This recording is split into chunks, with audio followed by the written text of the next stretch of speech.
Salut tout le monde, bienvenue à ce nouvel épisode de VHS Mystère. Sous la pluie ici, on l'entend un petit peu avec le toit, vous allez voir, si ça se met à tomber, ça se peut que vous ayez une petite expérience ASMR avec de la pluie en full HD. Bref, aujourd'hui j'ai un épisode spécial pour vous de VHS Mystère, si vous vous souvenez. Le dernier épisode, je parlais de la petite vie avec un coffret.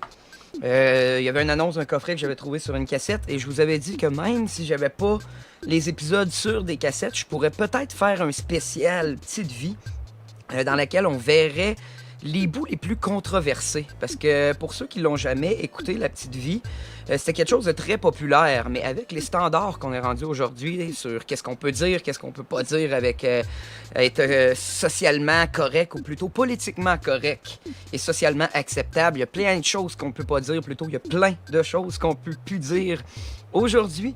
Et bref, il y en a beaucoup. J'ai fait une petite compilation, beaucoup de jokes sur les homosexuels, beaucoup de jokes racistes par bout sur l'épisode avec Normand Brathwaite, beaucoup de jokes sur les femmes aussi. Je n'ai moins trouvé un peu, on dirait que le focus était plus sur les tabou du temps, je vais le dire entre guillemets, parce que dans le temps, c'était en effet encore considéré tabou. En tout cas, l'homosexualité, il y avait encore beaucoup de stigmas associés au racisme, à la race noire, bref. Beaucoup de monde disent aussi que en étant capable de rire de certaines choses, c'est comme ça qu'on en vient à accepter les tabous d'une société et de normaliser les choses. Donc, est-ce que La Petite Vie faisait ça pour rire des gays et rire des noirs, ou plutôt pour forcer la société à l'accepter? Parce que La Petite Vie, c'était ça, hein? C'était les stéréotypes. C'était pas rien que stéréotypes racistes, stéréotypes sexistes et stéréotypes homosexuels. Il y avait le stéréotype des hommes aussi. Il y avait certaines sortes d'hommes, comme Papa, qui est un conservateur renfermé. Donc, c'était littéralement dans son personnage d'agir comme ça. D'agir de la sorte, dis-je. Donc, ouais, est-ce que c'est pour rire, c'est-tu pour être offensant ou c'est-tu pour faire avancer une société? Le débat est encore là. Partons tout de suite avec un spécial Petite Vie. On va commencer avec certaines jokes homosexuelles. On va aller voir le personnage Jean-Loup et la réaction de Papa envers Jean-Loup. Et dans cet épisode-là, c'est quand ils apprennent que Jean-Loup sort avec Caro, la fille de Papa. Pour ceux qui connaissent pas La Petite Vie, c'est une famille québécoise typique, conservatrice, avec le père, la mère, et avait les deux fils et la fille. Et on s'en va voir leur tribulation de leur vie de tous les jours. Et je voudrais dire encore, avant de partir ça, que le but de montrer ça, c'est pas de rire des homosexuels ou des noirs. C'est pour vraiment montrer à quel point que la société a avancé de ce côté-là, du côté de ces tabous-là, avec ou peut-être sans l'aide de La Petite Vie. Mais bref, vous voyez que les tabous ont vraiment, ou plutôt la société a vraiment évolué. Et on va aller voir ça tout de suite. Donc je me la ferme et on va voir la compilation de Jean-Loup. Toi, ça va? Oh, maman, ça y est! Là, je pense que j'ai frappé le jackpot. Oh, maman, il est tellement fin, il est tellement doux! Il est où? Attends une minute! Yeah! Jean-Loup, viens, chou, viens! Bonjour tout le monde! Jean-Loup Frenette. Jean-Loup pour les intimes. Oui. Moi, ça va être Monsieur Frenette, ça fait. Hey, c'était 350 chevaux, ça. Ah oui, ben oui. Y a-tu vu les pneus pour pas à pied, Charles? Ben là, vous connaissez les chars, vous? Ben, je les connais pas toutes personnellement, je connais une coupe. Ouais, Jean-Loup, il a déjà été mécanicien dans l'armée. Oh, Jean-Loup de l'armée. Eh ben, quelle sorte d'armée? Canadienne. Canadienne. Ah bon? Ils vous ont sacré d'or, je veux dire, vous êtes plus dedans, là? Non, ben moi, j'étais rentré là-dedans pour faire un homme de moi, comme on dit, là. Ah. Puis, à un moment donné... Vous avez changé d'idée. Hey! Ouais, c'est ça. Mais j'ai quand même été stationné 2 ans à Athènes. J'ai bien aimé les Grecs. Ben, ça vient d'être là, justement, hein? Quoi? Ben, les chaudes, les mets grecs, les brochettes. C'est pas chaud, j'ai les petits doigts gelés, moi, là. Ben oui, on va s'en dedans. Ah oui, ben oui. Let's do.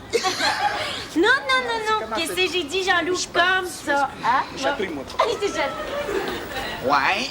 Toi, pis tes préjugés. Quel préjugé? Sur les gays. Quel gay, maman? Celui qui sort avec ta fille. Mais qui c'est qui t'a dit qu'il était gay, justement? C'est toi qui as des préjugés. Ça, c'est pas beau, maman. Oh, c'est pas beau, pas de mère. Donc, on peut voir ici qu'on joue dans plusieurs préjugés. La petite vie, c'était tout le temps ça. Donc, on rentre avec le stéréotype du gay efféminé, Jean-Loup quand il se présente. Le fait qu'il connaîtrait pas les chars, vu que c'est une activité de gars. Et vu qu'il est gay, ben, il est efféminé, fait qu'il doit pas aimer les chars. On joue là-dedans. C'est quoi qu'on a touché d'autre? Aussi l'armée. L'armée, que dans le temps, les gays étaient pas acceptés dans l'armée. Donc, Jean-Loup, plutôt papa, présume que Jean-Loup s'est fait mettre dehors à cause qu'il est gay, à cause qu'il était efféminé. Donc, vous pouvez voir dans quoi qu'on s'en va. Beaucoup de choses seraient peut-être plus dures à aborder aujourd'hui. Alors, continuons tout de suite avec le deuxième clip qui met en vedette Papa et Jean-Loup, encore une fois. C'est le même épisode pendant un dîner, cette fois-là, où ce que Jean-Loup parle un peu à Papa. Fait que là, il est en congé de maternité. Ça répond-tu à ta question, ça? Ça me surprend pas. Non, mais mon vrai métier maintenant, là, c'est homéopathe. Ah bon, vous soignez les homéos? Hey! T'as-tu fini avec tes allusions, là? Pas une illusion, c'est assez direct, me semble. Un méchant tantôt. Un petit bol? Ah, voulez-vous un autre morceau? Ah, ben là, je vais pas exagérer non plus. Ça fait déjà 3 morceaux. Ouais. Il y avait de l'appétit pour un chose, là. Un gay? Quoi? Un gay? J'ai jamais dit ça, voyons, jamais dit ça. Vous avez pas assez de couilles? Non. Pardon? J'ai dit vous avez pas assez de couilles. Ah, OK. J'étais pas sûr d'avoir bien entendu, là, mais ça a l'air que c'est ça. Bon, écoutez, on va mettre les cartes sur la table. Oui, là. on va capter. Hein, oui. on va capter un petit peu parce que là, effectivement, j'ai déjà été Gaylon-Log et le Rosier, là. Ah oui? Mais maintenant, depuis que j'ai rencontré Caro, je suis redevenu hétérosexuel. Ah, Ah bon, vous avez déjà été rosé avant. Un gros de 6 mois, certain. Là, après ça, il rentre dans sa relation avec son ex-copain. On voit clairement qu'il a pas passé par-dessus. Donc, je vais laisser ça pour là. On voit encore une fois les préjugés de papa. Mais là, Jean-Loup, au moins, il commence à se défendre un peu. Ça, on peut voir qu'il essaye un peu de parler ou de dire que les gays, c'est le temps qu'ils s'affirment, qu'ils sortent du placard. On peut peut-être voir ça comme une critique sociale, ou de leur dire il n'y a rien là, acceptez-vous. Dialoguer, peut-être. C'est dans le temps, faut penser que c'était pas aussi ouvert qu'aujourd'hui. Là, on parle des années 90, la gang. Donc, ça jouait, comme je dis, dans les tabous. Continuons maintenant, encore une fois, avec Jean-Loup et Caro. J'ai rencontré Caro, là, je sens que mon mâle va pogner le dessus. pas sûr de ça, moi. Il va pas dire de ça pendant tout. Hey, tout le monde! Allô, monde! Ado, mon grand, ado. Regarde donc ça, toi! Là, aïe, aïe, es-tu beau? Pardon? Non, je parlais du poil, t'avais un beau poil. Ben oui. Tu me présentes pas? Ben oui, sors pas de tes culottes, là. Rodrigue, je te présente Jean-Loup. Jean-Loup, je te présente mon frère Rodrigue. Salut! Salut, le beau-frère. Excessivement enchanté. Ça a l'air à ça, ouais.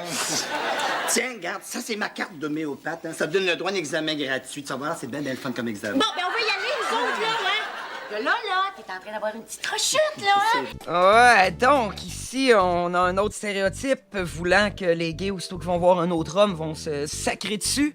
On peut peut-être voir aussi une autre critique du fait d'essayer de changer les homosexuels. Je pense que cet épisode-là est carrément à propos de ça. C'est la tentative de Caro de le faire devenir hétérosexuel. Beaucoup peuvent penser à des thérapies de cure d'homosexualité que dans le temps, puis je pense qu'il y en a même encore aujourd'hui à certaines places, c'est rendu interdit dans beaucoup de places. Mais il y en a encore peut-être une petite critique de ça. Donc, on peut voir qu'il faisait pas juste de rire des stéréotypes, mais qu'il faisait aussi avancer la cause, comme je disais. Je trouve ça très noble, malgré que ça pourrait peut-être pas passer.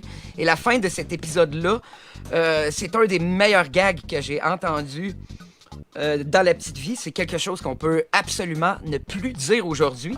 Et après ça, on va sauter un peu dans le racisme avant de revenir à un autre épisode avec Jean-Loup. Donc, on va faire un petit peu de... on va s'espacer avec les jokes racistes pour revenir ensuite sur l'homosexualité. Donc, allons voir la fin de cet épisode. Qu'est-ce que Jean-Loup dit à papa quand il se rend compte que Jean-Loup est vraiment... il est homosexuel. Caro, c'est pas une bonne idée d'essayer de le changer. Ils vont quand même rester amis. Et ça va être un personnage qui va revenir tout au long des saisons. Allons voir ça, là, comment il annonce à papa que lui pis Caro, ça fonctionnera pas.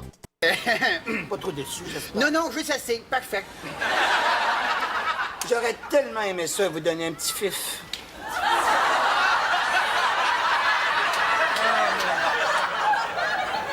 petit quoi? Un petit-fils. Excuse-moi, j'ai mal compris, il y avait comme 2 barres sur ton L, tu sais. C'est pas que je l'aime pas, Caro. D'ailleurs. Mais si vous aviez connu Jean. Donc, ouais, quelque chose qu'on pourrait peut-être pas entendre aujourd'hui à la télé. Beaucoup d'émissions étaient comme ça aussi, kilomètre-heure, s'amusaient souvent à dire ce mot-là. La petite vie, c'est pas la première fois qu'ils vont l'utiliser. Et d'ailleurs, j'aimerais revenir au fait que c'est peut-être une critique du fait que dans le temps, on le disait en masse, là, ça, c'était un mot qui était utilisé. C'était un mot qui était dans notre vocabulaire courant, peut-être pour nous montrer que c'est pas correct. Mais bref, c'était quelque chose qui était utilisé à la télé. Mais comme je dis, La Petite Vie faisait pas juste des jokes sur l'homosexualité. Ils ont aussi abordé un autre tabou ou quelque chose qui était un petit peu moins accepté socialement à grande échelle, le racisme, en particulier avec les personnes de race noire. Encore une fois, je pense que c'est le même genre de critique pour nous montrer à quel point c'est ridicule, pour nous montrer comment certains de nos préjugés sont atroces, sont littéralement atroces, mais je trouve personnellement dans cet épisode-là que ça va très, très, très, très loin. Juste la manière que Norman Brathwaite doit montrer comment que le noir parle, donc il adopte un accent vraiment offensant pour beaucoup de personnes. C'est un accent stéréotype classique de noir. Il y a aussi la manière qu'il parle d'une tribu ougandaise. Dans le fond, c'est un jeune d'une tribu ougandaise qui est ami avec Caro, qu'elle ramène à la maison pour faire un documentaire sur la famille québécoise typique. Donc, on va avoir aussi des stéréotypes de la famille québécoise typique, dont papa, je crois qu'il y en est littéralement un, le conservateur, blanc, fermé, un peu raciste ses bords parce qu'il n'y a rien connu vraiment. Donc, on joue sur beaucoup de stéréotypes, mais je trouve que ça va extrêmement loin. Partons ça right now. On va voir la présentation de c'est quoi un noir pour le psyché du temps, comment qu'on se le représentait à la télé. Regardons ça. C'est un documentaire sur la famille québécoise. Hey, ça y est, Caro, j'ai terminé. Oh non, non, mon Dieu, j'ai peur, le gothique. Vite, quand ta pète à tic, j'ai peur, ne me mangez pas. Il dort, il est dans le projet. Ben, je sais bien, je faisais une blague, Wopinch. Je faisais une blague pour te déider. OK. Alors, comme on dit chez vous, tout est digidou, OK? Et l'important, c'est d'être naturel. Naturel, OK. Naturel. OK, c'est quoi mon texte, moi, les gars? Baptême. Baptême, OK, baptême. Baptême. Tu veux voir vers quoi qu'on s'en va? Encore une fois, beaucoup de stéréotypes, c'est l'histoire de la petite vie, mais ça, c'est juste le départ. Donc, continuons pour aller voir ce qui se passe d'autre avec cet épisode. On va explorer d'autres stéréotypes et on va voir à quel point qu'on pouvait aller loin dans le temps. Bonjour, chers étudiants ougandais. Mon nom est Napoléon Kiwi Ier. Et dans le cadre de notre cours de sociologie 201, étude de la ouasse blanche, alors nous allons étudier la famille typique québécoise. Alors je suis ici présentement avec une famille... Avez-vous entendu en arrière la fille rire? Ça, il y avait des animateurs de foule. Il y avait Éric Salvaille qui était animateur de foule pour La Petite Vie. Éric Salvaille qui a fait un gros scandale sexuel parce qu'il se montrait la graine un petit peu partout. Mais bref, j'ai envie de dire encore une fois, les nerfs Salvaille, là. On réécoute ça, la madame criant en arrière. Alors je suis ici présentement avec une famille typique québécoise composée de la mère, Même chose, là, voyons. Excusez, je pense qu'on va mettre ça en la table un petit peu. et du père, le modèle blanc à Guopinch. Oui, c'est ça. Monsieur Timé Mastroianni. Parent avec Marcello. Non, parent avec Jello. Papa. Il aime ça, les jokes simples, ces tribus-là, je le sais. Comme vous voyez, le mâle québécois est demeuré très primitif. Non, c'est parce que je me mets à leur niveau. Et ici, nous avons... Un petit peu de jokes, ces femmes ici, en plus. Hey, là, les stéréotypes fusent de toutes parts. Là. Stéréotypes sur les Blancs, racistes conservateurs, sur les tribus qui pensent qu'ils sont plus un petit peu en arrière, plus simplets. Jusqu'à aller à rire des femmes pour dire que ça baisse à leur niveau. Vous voyez dans quel territoire qu'on jouait dans le temps, là. Nous avons Kao. Salut Ouganda. Salut à toutes mes sœurs ougandounes. Et surtout, libérez les Tutsi Frutti. Ouais, on va arrêter ça là. Ça, c'est un autre stéréotype de petit peu l'enfant blanc d'une famille où il n'y a pas tant d'oppression qui s'en va vers le militantisme, ça se dit-tu en tout cas. On a beaucoup de ça aujourd'hui. Je pense que, encore une fois, la petite vie était avancée côté... peut-être pas le fait de faire des jokes, que le monde pourrait penser que c'est reculé, mais derrière des jokes, très souvent, il y a une tentative de faire avancer les choses, comme je dis. Parce que La Petite Vie, ça va être un des premiers épisodes où ils vont parler de trans. Il va y avoir quelqu'un qui est trans là-dedans. Donc, beaucoup de choses. C'était avant-gardiste, parce que dans le temps, être militant de gauche de même, c'était un stéréotype, mais c'était pas populaire. Il y en avait une coupe, c'était fringe, comme on dit. Bref, c'est ça que j'aimais de La Petite Vie. On va continuer encore une fois dans cet épisode-là. On va aller voir la fin de cet épisode-là qui est atrocement raciste. C'est quelque chose, sérieusement, là. Ça, je trouve que c'est aller loin. Très loin. Dites-moi ce que vous en pensez.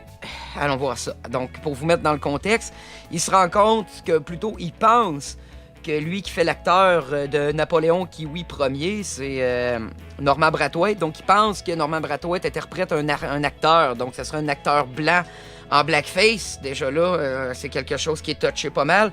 Donc, regardez ce que papa essaie de faire quand il se rend compte, ou plutôt qu'il pense que Norman Brathwaite, c'est un acteur blanc en blackface. Voyons, ma mère, voyons, Marcel Béliveau, hein, mon coco? C'est à quoi que l'Ouganda allait nous filmer jusqu'ici? Viens ici, Marcel, m'a décapé un peu. Viens ici, Ça boule, mon sac à main! Arrête, papa, arrête ça! non, ça part pas, c'est le maquillage, là. C'est une insulte au peuple ougandais! Ben oui, ben quelqu'un que l'Ouganda. On va y aller, nous autres, là. Moi aussi, on va y aller, moi. Lâche-moi, gros pinch, toi! Et qu'il y a l'action. Oubliez-le, monsieur, c'est un dinosaure! Mais non, c'est pas une dinosaure, c'est un singe.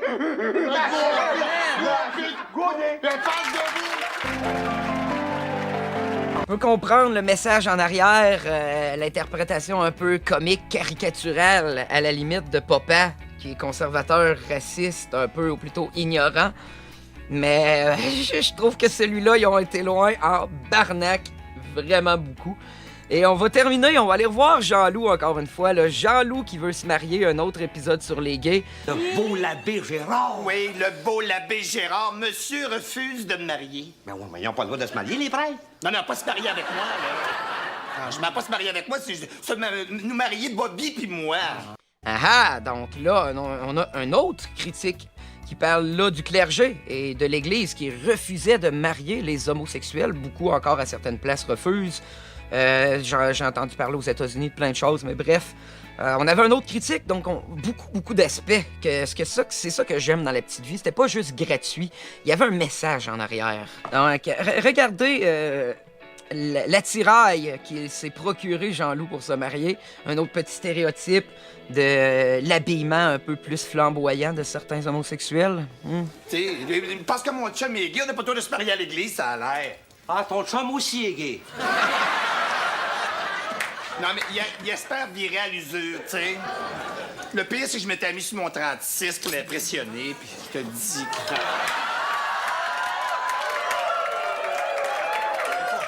C'est pas du 36, c'est du 38. C'est peut-être qu'il l'a trop impressionné, peut-être un petit peu, hein? Non, c'est pas ça. Non, ce qui l'a fait craquer, c'est quand j'ai dit qu'on aurait 2 poudres comme bouquetière. Bien sûr que ça n'a pas dû aider, hein? Donc ça, c'était pour l'épisode du mariage. Ça focalise sur le droit des gays de se marier, lui qu'on vient de regarder. Donc un autre critique du clergé et plus de ça, je crois, que de l'homosexualité en tant que telle. Donc ça, je trouvais ça correct. On va vraiment aller là, dans l'épisode de l'armée. Là, c'est l'épisode où ce que Jean-Loup veut revenir dans l'armée. Donc il faut qu'il subisse comme un petit peu une autre thérapie pour le faire devenir straight. Donc, il essaie de lui montrer comment offrir des pinottes à son général quand le général va venir le voir et de le préparer à certaines questions qui pourraient arriver. Donc, il pourrait avoir des questions sur le fait qu'il est gay, justement. Donc, il essaie de le préparer. Et regardez la manière. Donc, il faudrait qu'il serve des pinottes pour être un vrai homme. Donc, on a encore une fois les stéréotypes sur les hommes. Donc, pas rien que les stéréotypes d'homosexuels.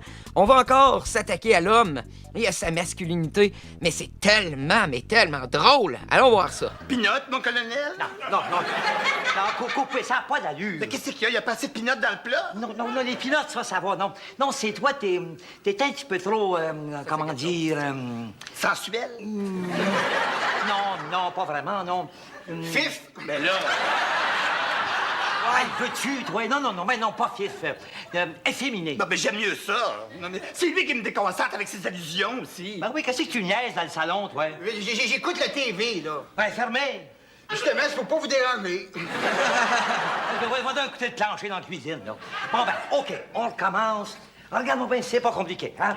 Bon, tu te mets mou, tu baisses la voix. Pénote, mon général. Mon Dieu, que j'aime ça, cette voix-là. Ça me donne la chair de poule. Bon. Peanut, mon général. Ça s'en vient, là, mais plus mou encore. Pénote, mon général. Mon Dieu, avez-vous pogné de Parkinson? Bon, ben, c'est correct, alors je suis dans le sol, d'abord. Non, c'est une blague, là. C'est juste pour vous détendre l'atmosphère. OK, let's go, j'y vais. Bon. Ouais, pas si tant pire. C'est sûr qu'on rit un petit peu plus ici. Comment être masculin. C'est peut-être plus ça la critique. Très intéressant. Et allons voir le dernier clip où ce que le général de l'armée vient enfin voir Jean-Loup. Et c'est là qu'il faut qu'il fasse ses preuves pour pouvoir rentrer dans l'armée. Et là, le général va lui poser une question que, dans le temps, il posait un petit peu. Là, ils font la parodie. Mais pour vrai, il posait cette question-là quand tu voulais t'enrôler dans l'armée, paraît-il, dans le temps. Je suis pas un expert de l'armée. C'est ce que j'ai entendu dire. Allons voir ça ensemble, la gang. Bon, OK. D'abord, Bobby va bien? Comment ça, Bobby? C'est bien salaud comme question, ça, là. Vous savez que dans l'armée, on prend pas les gays. Ah non, mais c'est fini, tout ça, là. Moi, c'était un petit dérèglement hormonal. Ça a duré quoi, 2-3 semaines? Non, quand ils vous ont mis dehors, ça faisait 3 ans. Ah oui, 3 ans, 3 semaines? C'est quoi la différence, là? Oh, lui, là! Donc, c'était ça. Encore plus, je pense, pour critiquer l'armée cette fois-ci. Là, ce qui arrive pour le reste de l'épisode, c'est que ça, c'est la fille de maman puis papa qui fait croire qu'il sort avec Jean-Loup parce qu'il fallait qu'il fasse croire qu'il y a une femme pour pouvoir rentrer. Sinon, s'il aurait jamais pu rentrer, évidemment, dans l'armée. Donc, comme je dis, plus une critique de l'armée. Et c'est pas mal ça. Ça va faire le tour pour aujourd'hui, la gang. Beaucoup de choses intéressantes, comme vous pouvez voir. Des choses qui se disent peut-être plus aujourd'hui. Donc, qu'est-ce que vous pensez de ça, vous? Est-ce que c'était juste insultant pour juste faire rire ou c'était pour faire avancer certaines causes sociales? Dites-moi ce que vous pensez dans les commentaires. Si vous voulez voir La Petite Vie, je sais pas si c'est disponible sur tout.tv, mais bref, il y a tout le temps moyen de moyenner pour se trouver ça à quelque part, comme on dit au Québec. C'est une émission qui n'en vaut tellement la peine. Ça peut être mal vieilli pour les personnes qui n'auraient pas connu ça à l'avance. Je sais que j'ai une couple de mes amis, moi, qui n'ont pas grandi avec ça. Et donc, voir ça aujourd'hui, ils trippent pas tant que ça. Un peu comme Radio Enfer, ça fait de son temps. Et c'est quelque chose, je pense, qui mérite d'être vu. Fait que ça va être tout, la gang, pour cet épisode de VHS Mystère. On se revoit très bientôt dans un autre épisode qui va devenir vraiment VHS Mystère. J'ai une autre cassette à explorer. See ya, tout le monde. Oh yeah!